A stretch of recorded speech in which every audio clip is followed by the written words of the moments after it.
Nggak bisa, Sir.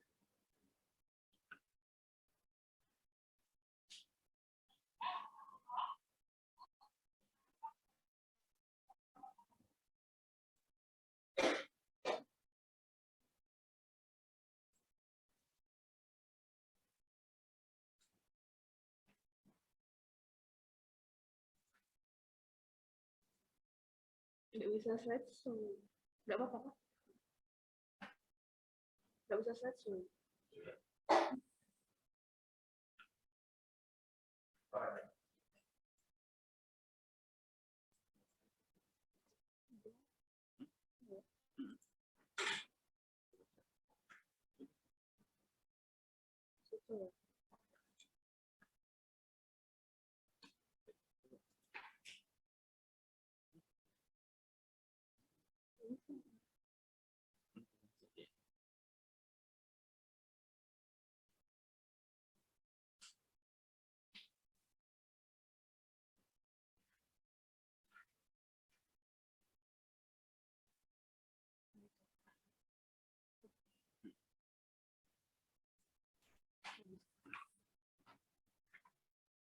Bismillahirrahmanirrahim. Assalamualaikum warahmatullahi wabarakatuh. Jadi di sini saya perkenalkan sebelumnya, nama saya Wiwin Vidyasana Afifah dari Peminatan Epidemiologi Angkatan 2018. Jadi di sini saya akan membawakan materi terkait surveillance kesehatan. Yang di Zoom dengarkah suara saya? Terdengar, Kak.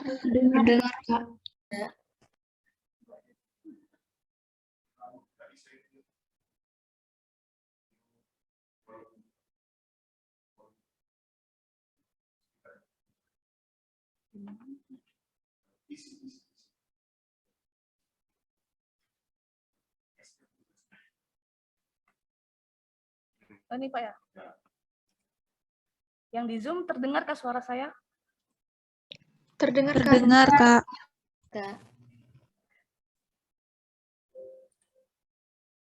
Jadi di sini mengenai surveillance kesehatan. Jadi di semester 2 kan kita belajar tentang dasar epidemiologi. Jadi biasanya dasar epidemiologi itu kan mempelajari tentang dasar-dasar dari epid ya, mulai dari epidemiologi deskriptif ataupun analitik. Nah, sekarang kita akan belajar tentang surveillance kesehatan. Kalau untuk surveillance kesehatan merupakan kegiatan dari pengamatan yang sistematis dan terus-menerus terhadap data dan informasi mengenai kejadian penyakit ataupun masalah kesehatan lainnya. Dan juga kondisi-kondisi yang mempengaruhi terjadinya suatu penyakit ataupun permasalahan kesehatan. Jadi surveillance kesehatan ini dilakukan secara terus-menerus dan sistematis. Jadi yang kita ingat kalau misalnya surveillance kan secara terus-menerus dan sistematis. Kalau survei berbeda dengan surveillance. Kalau survei itu dia pengamatannya itu di satu waktu. Itu misalnya kita survei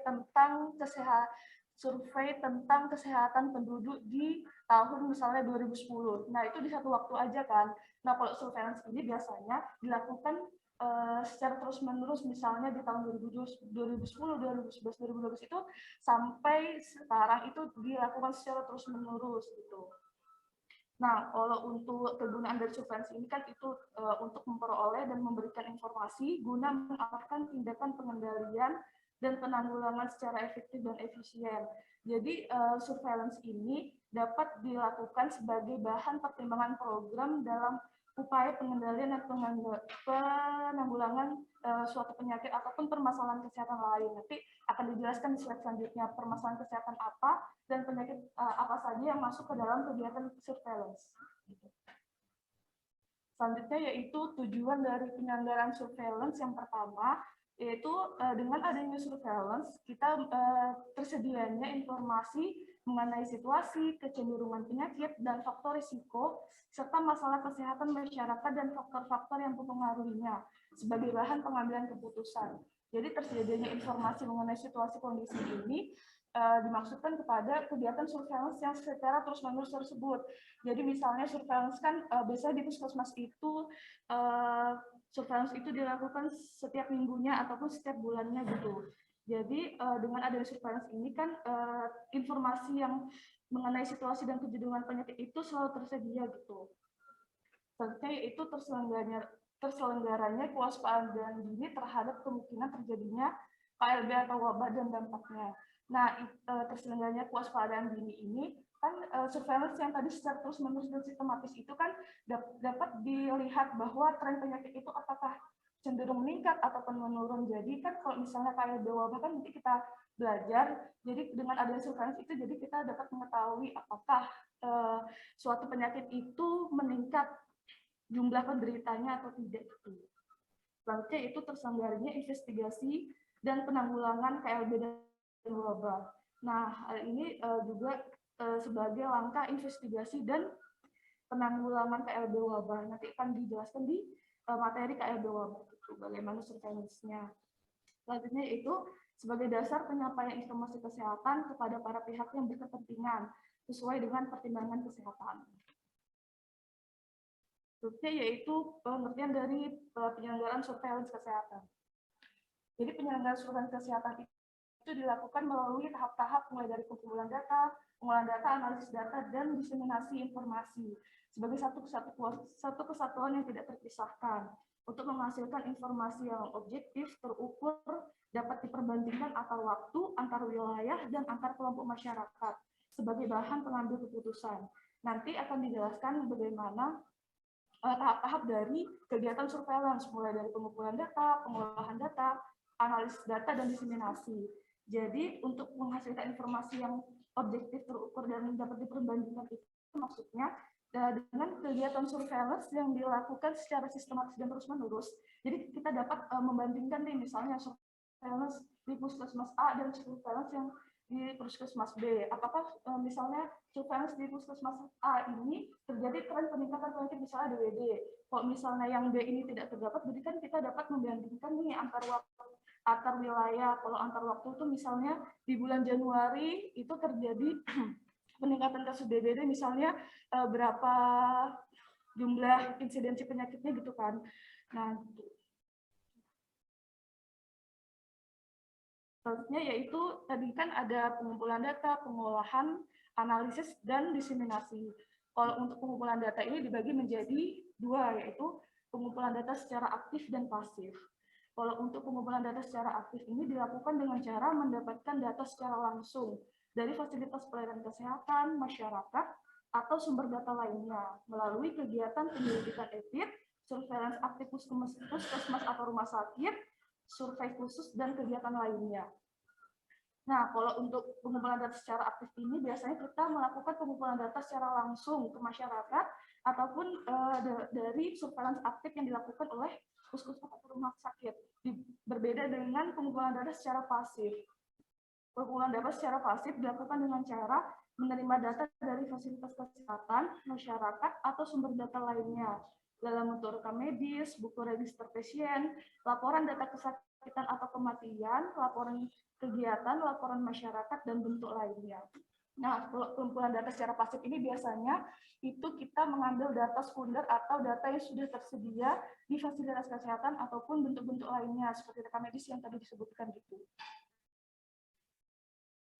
Selanjutnya yaitu pengolahan data. Jadi kalau untuk pengolahan data ini dilakukan dengan misalnya kan kita sudah mendapatkan data nih melalui pengumpulan data.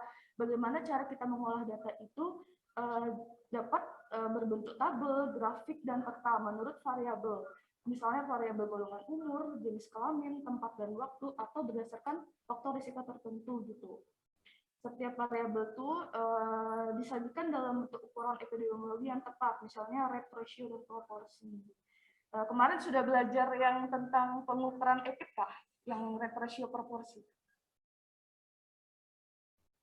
Belum ada kah? Belum ya? Yang misalnya prevalence rate, incidence rate, itu belum ya? Oh ya, nanti pasti itu belajar. Selanjutnya yaitu analisis data. Kalau untuk analisis data dilakukan dengan metode epidemiologi deskriptif dan atau analitik untuk menghasilkan informasi yang sesuai dengan tujuan surveillance yang didapat. Kalau untuk epidemiologi deskriptif ini lebih kepada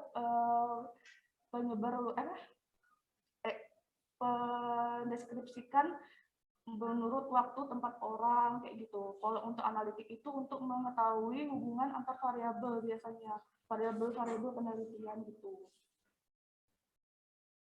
Kalau untuk diseminasi, ini kan merupakan penyebarluasan informasi dilakukan dengan cara menyampaikan informasi kepada unit yang membutuhkan untuk dilaksanakan tindak lanjut, terus menyampaikan informasi kepada pengelola program sebagai sumber data atau laporan surveillance sesuai ketentuan peraturan perundang-undangan dan memberikan umpan balik kepada sumber data dalam rangka perbaikan kualitas data.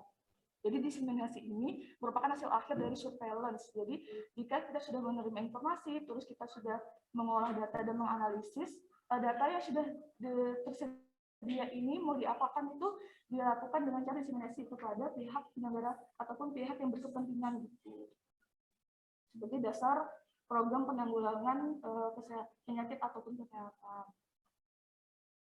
Selanjutnya yaitu ada jenis dan kegiatan surveillance. Jadi dibedakan menjadi 5, yaitu surveillance penyakit menular, surveillance penyakit tidak menular, surveillance kesehatan lingkungan, surveillance kesehatan matra, dan surveillance masalah kesehatan lainnya. Akan dijelaskan kalau untuk surveillance penyakit menular ini mencakup dari surveillance penyakit yang dapat dicegah dengan imunisasi atau PD3I. Kalau untuk penyakit yang dapat dicegah dengan imunisasi ini misalnya polio, terus tuh penyakit TBC, terus penyakit imunisasi MMA tuh mumps, measles, rubella gitu. Terus surveillance penyakit demam berdarah atau DBD, surveillance malaria, surveillance penyakit zoonosis atau penyakit yang ditularkan dari hewan ke manusia gitu. Terus penyakit filariasis itu kaki gajah. Terus surveillance penyakit tuberkulosis, penyakit diare, penyakit tifoid, penyakit kecacingan, dan penyakit lainnya, kusta, frambusia, HIV/AIDS, hepatitis, penyakit menular seksual, dan penyakit pneumonia. Berikutnya itu penyakit untuk surveillance penyakit tidak menular ini mencakup jenis kegiatan surveillance penyakit jantung dan pembuluh darah seperti hipertensi ataupun penyakit jantung koroner gitu. Kalau untuk surveillance diabetes mellitus dan penyakit metabolik, surveillance penyakit kanker, surveillance penyakit kronis dan degeneratif. Kalau untuk penyakit degeneratif ini kan disebabkan oleh penyakit yang disebabkan oleh penurunan fungsi tubuh. Jadi biasanya itu diidap oleh lansia gitu. Selanjutnya yaitu surveillance gangguan mental dan surveillance gangguan akibat kecelakaan dan tindak kekerasan. Selanjutnya yaitu surveillance kesehatan lingkungan, itu jenis kegiatannya misalnya surveillance sarana air bersih, surveillance tempat-tempat umum, surveillance pemukiman dan lingkungan perumahan, surveillance hingga industri, rumah sakit, dan kegiatan lainnya, vektor dan binatang pembawa penyakit. Nah, ini vektor dan pembawa penyakit ini masuk ke dalam penyakit zoonosis atau penyakit yang disebabkan oleh penyakit yang dibawa oleh hewan ke manusia gitu. Misalnya penyakit DBD gitu-gitu kan. Terus surveillance kesehatan dan keselamatan kerja, dan surveillance inspeksi yang berhubungan dengan fasilitas pelayanan kesehatan. Jadi untuk surveillance kesehatan lingkungan ini akan dibahas lebih dalam itu biasanya kalau kalian milih ke peminatan counseling gitu. Tapi nanti kalau misalnya kalian peminatan etik bisa juga belajar tentang kesehatan surveillance kesehatan lingkungan masuk ke mata kuliah epidemiologi kesehatan lingkungan. Selanjutnya itu surveillance kesehatan matra. Kalau untuk kesehatan matra itu surveillance kesehatan yang berfokus kepada kondisi kesehatan kesehatan untuk meningkatkan fungsi dan tubuh gitu. Ya. Seperti surveillance kesehatan haji. Kesehatan matra ini juga disebut dengan surveillance kesehatan khusus. Jadi kondisi hanya dilakukan pada kondisi khusus. Misalnya surveillance kesehatan haji, bencana dan masalah sosial, dan kesehatan mata laut dan udara. Nah, surveillance bencana dan masalah sosial ini bisa masuk ke mata kuliah epidemiologi kesehatan darurat sama epidemiologi perilaku. Selanjutnya itu surveillance masalah kesehatan lain, itu mencakup surveillance kesehatan dalam rangka kekarantinaan, kekarantinaan ini masuk ke epidemiologi kesehatan darurat. Terus surveillance gizi dan sistem kewaspadaan panganan gizi ini masuk ke peminatan gizi nanti. Terus surveillance gizi mikro kurang yodium, anemia gizi besi, kekurangan vitamin A. Terus surveillance gizi lebih, kesehatan ibu dan anak termasuk reproduksi ini masuk ke cash pro. Terus kesehatan lanjut usia, penyalahgunaan obat, narkotika, psikotropika, zat adiktif dan bahan berbahaya. Terus penggunaan obat, obat tradisional, kosmetika, alat kesehatan, serta perbekalan kesehatan rumah tangga, dan surveillance kualitas makanan dan bahan tambahan makanan. Nah, mungkin itu saja dari materi surveillance yang bisa saya sampaikan. Jika ada pertanyaan, boleh nanya sekarang. Ada yang mau nanya, Pak? Kecepatan nggak saya ngomongnya? Nggak ya? Yang di Zoom ada yang mau nanya kah? Maaf ya kalau kecepatan. Mungkin langsung aja materi selanjutnya dibawakan oleh Bang Imam.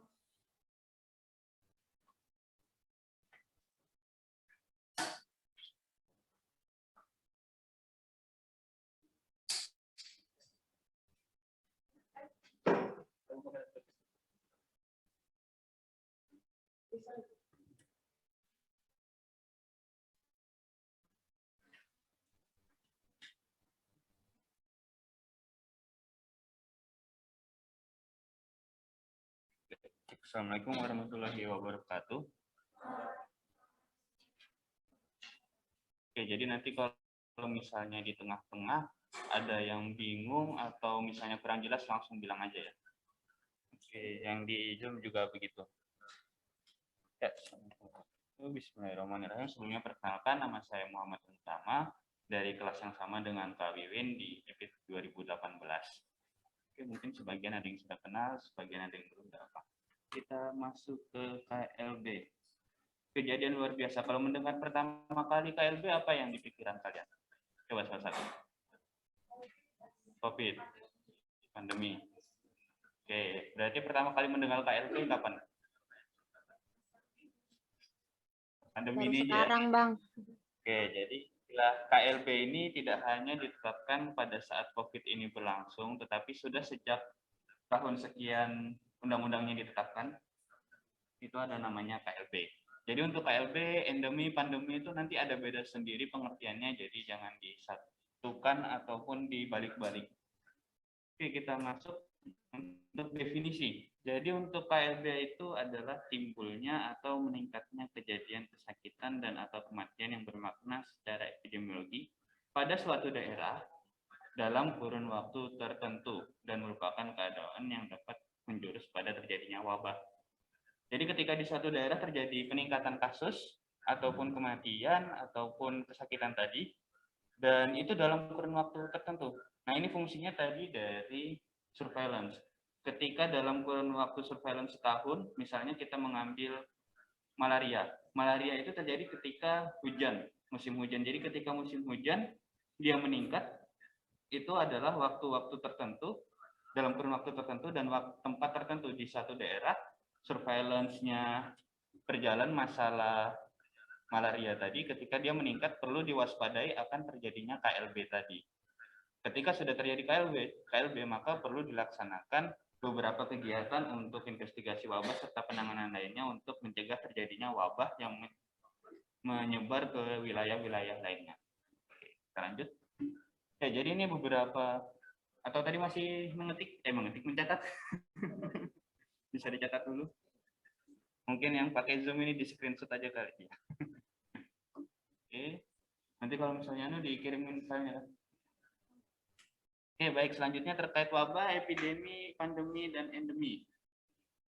Oke, jadi untuk wabah, epidemi, pandemi, dan endemi ini adalah perbedaannya dalam skala luasan capaian dari suatu penyakit tersebut. Ketika wabah, kejadiannya berjangkitnya suatu penyakit menular dalam masyarakat yang jumlah penderitanya meningkat secara nyata, melebihi daripada keadaan yang lazim pada waktu dan daerah tertentu serta dapat menimbulkan malapetaka. Jadi kalau kita melihat tadi malaria dalam daerah tersebut, di waktu tersebut, jumlah tahun ini adalah 25 orang misalnya. Tapi di tahun depan ditemukan ada 35. Nah, ini yang perlu diwaspadai apakah terjadinya wabah atau ada penyebab yang lain. Itu disebut dengan wabah. Oke, baik. Selanjutnya adalah epidemi. Epidemi itu terjadi ketika suatu penyakit telah menyebar dengan cepat ke wilayah atau negara tertentu dan mulai mempengaruhi populasi penduduk di wilayah atau negara tersebut. Ini bukan pakai Zoom yang anu ya.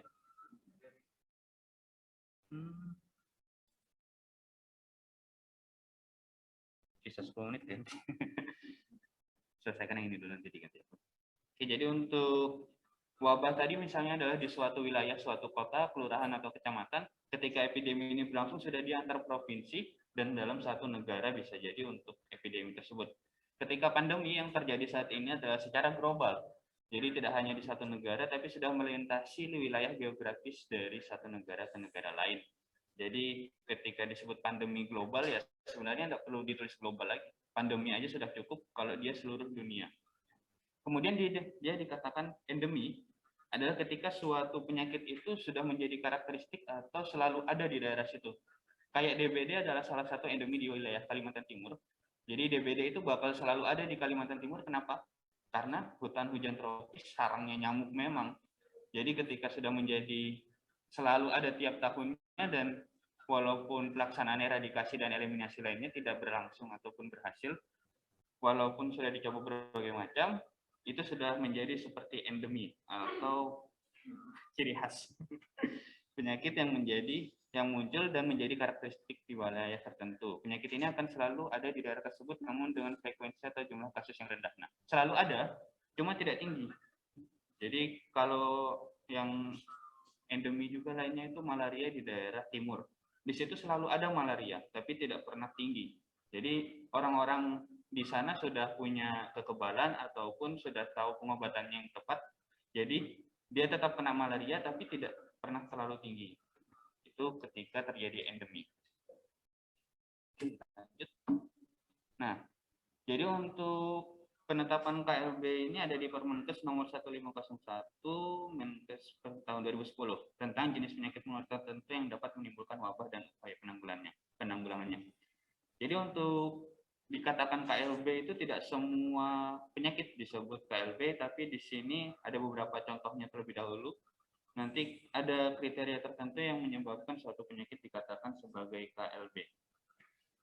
Jadi untuk yang pertama di sini ada kolera, ada pes, DBD, campak, polio, difteri, pertusis, rabies, malaria, H5N1, antraks, leptospirosis. Tahu leptospirosis apa? Kaki gajah. Kemudian hepatitis, influenza A baru, H1N1, ini pandemi 2009 kemarin, penyakit flu burung. Kemudian meningitis.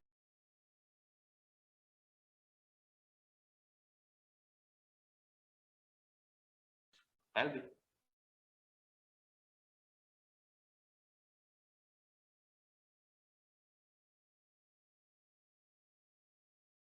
Di mana dia ditetapkan penyakit tersebut adalah KLB. Di sini ada A, B, C, D, E, F, G, ada 7. Ada 7 kriteria di mana yang menyebabkan dia disebut KLB. Ini mengacu pada Dirjen nomor 451/9.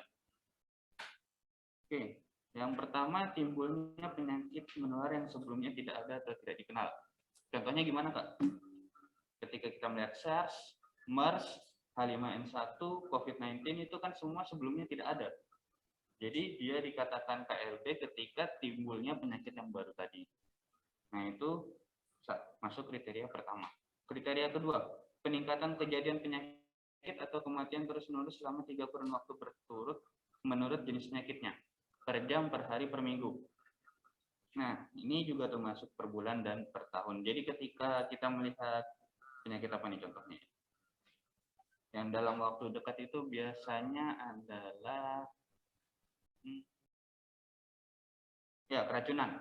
Jadi keracunan kalau kita melihat kejadian keracunan dalam waktu 1 jam, di dalam waktu 1 jam, 2 jam, jam ketiga, itu ketika terjadi peningkatannya terus-menerus dalam waktu 3 kurun waktu tadi, jam pertama, jam kedua, jam ketiga, berarti ada kemungkinan KLB terjadinya keracunan. Jadi keracunan itu termasuk salah satu KLB ya. Jadi untuk KLB yang paling cepat biasanya itu keracunan. Jadi ketika di dalam waktu per jam tadi sudah meningkat, ada kemungkinan terjadinya KLB. Kalau misalnya yang keracunan cuma 1 orang, dan itu aja berarti kan cuma keracunan dia aja tuh. Tapi ketika dalam 3 jam berurut tadi ada 15-16 orang dari satu RT yang sama atau dari kelurahan yang sama, itu dikatakan KLB. Nanti akan dilaksanakan investigasi wabah, kenapa terjadi keracunan di situ? Apakah karena habis acara makan-makan dan ternyata makanannya meracuni, ataukah sumber airnya bagaimana, dan lain sebagainya, nanti dicari lebih lanjut lagi di investigasi wabah. Kemudian yang kedua adalah peningkatan kejadian kesakitan 2 kali atau lebih dibandingkan dengan periode sebelumnya, dalam waktu kurun jam, hari, atau minggu menurut jenis penyakitnya. Sama halnya seperti yang tadi, jadi ketika tadi itu 2 kali, jadi ketika dalam waktu 1 hari, itu ada ditemukan 10 yang sakit. Di hari kedua ada 20, di hari ketiga ada 60, dan seterusnya. Itu berarti kan sudah 2 kali mendouble. Nah itu dikatakan sebagai KLB. Dan ini menurut jenis penyakitnya. Jadi ketika penyakit itu ada namanya riwayat alamiah penyakit, sudah belajar? Nah, untuk riwayat alamiah penyakit kan dimulai dari prapatogenesis, patogenesis, dan pasca patogenesis. Jadi itu kan ada range waktunya tertentu. Dari ketika paparan berapa lama. Misalnya kalau kita melihat, apa nih yang paling mudah ya? Flu. Dari awal terpapar dengan orang yang kena sakit, ke pas dia sakit kan waktunya ada range misalnya 2 atau 3 hari. Kemudian dia sakit seminggu. Dan setelah itu sembuh atau makin parah. Jadi dalam waktu sekitar 1 atau 2 minggu ini terjadi peningkatan, itu baru dikasih KLB. Dalam waktu 2-3 minggu, ya 2 minggu dan 3 minggu. Jadi 3 minggu tergantung riwayat alamiah penyakitnya. Oke. Kalau tidak jelas bilang aja ya. Oke, kemudian jumlah penderita baru dalam periode waktu 1 bulan menunjukkan kenaikan 2 kali atau dibandingkan dengan rata-rata jumlah kejadian kesakitan per bulan pada tahun sebelumnya. Ya ini biasanya lebih ke penyakit musiman. Kayak tadi malaria dan DBD yang selalu terjadi di bulan-bulan musim hujan. Bulan apa aja tuh? Musim hujan biasanya. Apa tadi? Desember. Ya biasanya bulan yang ber. Agustus, September, Oktober, November, Desember itu biasanya di musim hujan. Walaupun untuk sebenarnya Kalimantan Timur selalu hujan setiap tahunnya, tapi musim hujan terderas di situ biasanya. Nah, ketika di bulan Agustus sampai Desember demam berdarah angkanya sekian, itu dikatakan sebagai normal, dan di tahun depan ternyata 2 atau 3 kali lebih tinggi daripada angka tahun ini. Maka itu dianggap sebagai KLB. Jadi itu tadi fungsinya surveillance. Kita melihat setiap tahunnya seperti apa perubahan atau peningkatan ataupun penurunan. Kemudian rata-rata jumlah kejadian kesakitan per bulan selama 1 tahun menunjukkan kenaikan 2 kali atau lebih dibandingkan rata-rata jumlah kejadian kesakitan per bulan pada tahun sebelumnya. Tadi ya. Oke, lanjut. Angka kematian kasus suatu penyakit atau case fatality rate dalam 1 kurun waktu tertentu menunjukkan kenaikan 50% atau lebih dibandingkan dengan angka kematian kasus suatu penyakit periode sebelumnya dalam kurun waktu yang sama. Jadi konsepnya sama ya, masih terkait waktu dan peningkatan kejadian. Kalau di sini adalah kematian.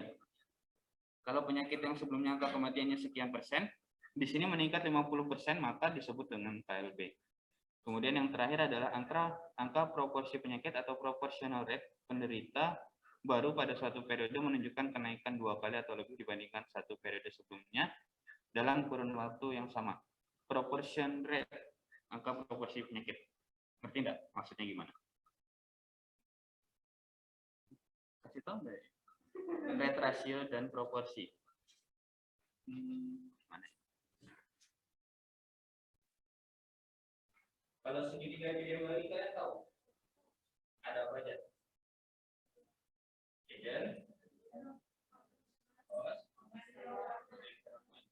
Ini segitiga pertama. Segitiga yang kedua? pertama masa jeda front, yang kedua nanti semuanya bisa.